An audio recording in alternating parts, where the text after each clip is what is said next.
مخابراتو د پیل ملاتړ کوم او په لومړي قدم کې هم له دواړو خواو څخه غواړم چې یو دایمي اوربند اعلان کړي او موږ د خپل امنیتي ځواکونو تر څنګ ولاړ د خپل حکومت څخه ملاتړ کوو.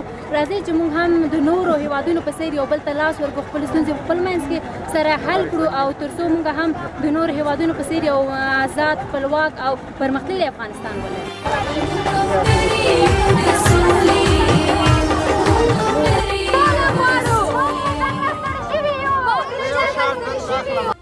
ملاتړ کوو او د حکومت او د طالبانو څخه غواړو چې یو دایمي اوربند اعلان کړي.